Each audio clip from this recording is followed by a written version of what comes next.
Good morning, everybody. May 10th, day 130 on the Appalachian Trail. Slept good last night. Had the perfect hang. It was comfortable. We had the stream we could hear close by. Was really got nice and cool. Actually, it's still pretty cool out. Got to be in the upper 40s, but very comfortable and productive. So now we're back on trail. We're gonna try and do a 20 today. Set ourselves up for extraction tomorrow. Ideally, we wanted to be through Massachusetts by now, but not a race. We gotta keep telling ourselves that, but we do wish we were further. But things happen. I know with the aches and pains and the fatigue and stuff setting in, there was a couple of days we really didn't do that much, but it is what it is. So I think we got a lot of climbing today, like over 5,000 feet. So should have some good views. So far, Connecticut's been beautiful. Been seeing a lot of ticks, so have to keep checking. But other than that, we just left campsite. It is 20 after 7, and we're heading north. So as soon as I see something cool, I will let you know. But it's just a lot of rock, big rocks, and a lot of beautiful streams right up my alley. All right, we'll talk to you soon.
do it now.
Been walking for a good bit.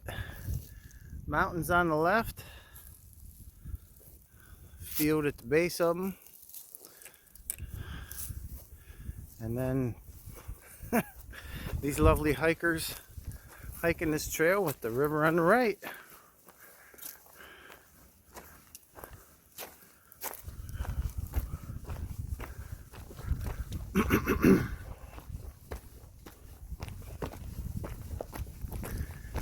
Calm before the storm. We got some big inclines coming. And bring you up to date here a little bit. Hey now, I guess it was around 10 o'clock. Maybe it's closer to 10:30. We came to a road crossing and took us into Kent, Connecticut. So we went down there and stopped at a restaurant. Had a really good late breakfast. Actually, .7 and myself ordered 2 meals, and R2 surprised us and only got 1, and took some of it with him. And then we checked out an outfitter and a couple other little places, and then got back on trail.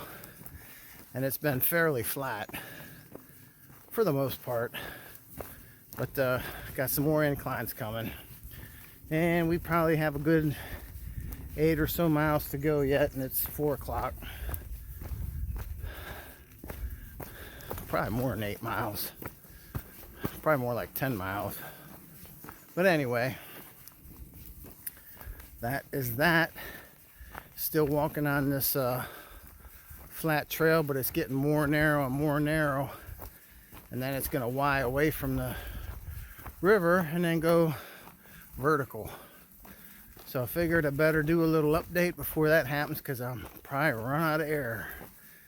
So O2 levels will be hard to come by. So we see something cool, let you know. Our big path narrowed down to a little walkway here. Getting really buggy too.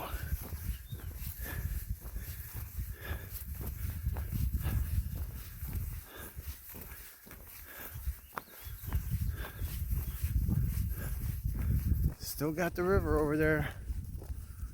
We're about ready to Y away from it. All right, let's go get her done.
Hey, now we hit Route 7.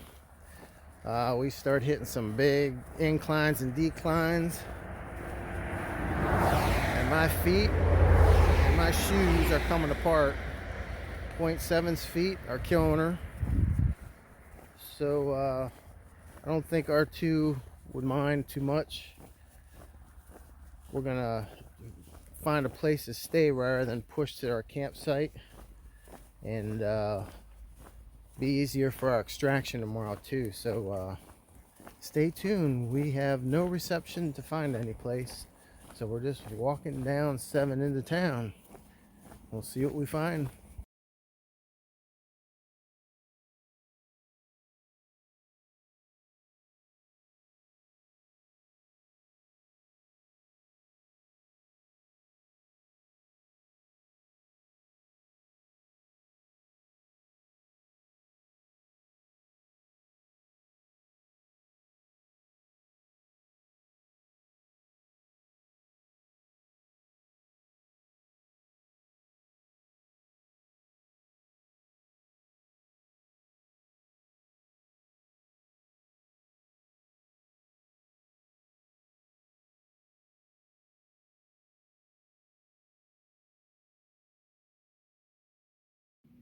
Hey, now it is about 10 p.m. I'm sorry, hold on a second. There we, I think we got enough light here. It is about 10 p.m. um Change of events. So we were hiking after we hit those meadows. We did some big climbs, and we came to a road crossing, and my feet were just absolutely on fire. I definitely got something going on, and my feet were really, really sore from that hiking those days in the rain. They still haven't cleared up from that, so that was just magnified today. So with my feet being the way they were, and then I talked to .7, and her feet were really killing her. And R2 was pretty good, but I mean, he could have used the rest too. So all three of us got together and pretty much came down to the realization as we weren't going to hit our goal today. So we came down into town uh, at Cornwall, Connecticut, and we're at the Hitching Post Motel.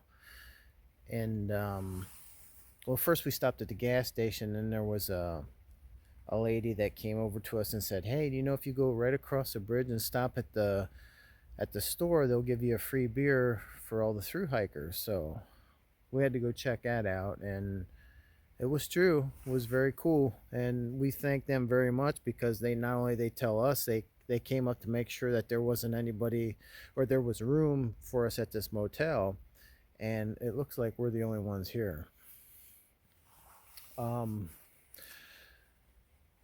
so we got here, the three of us split a room, and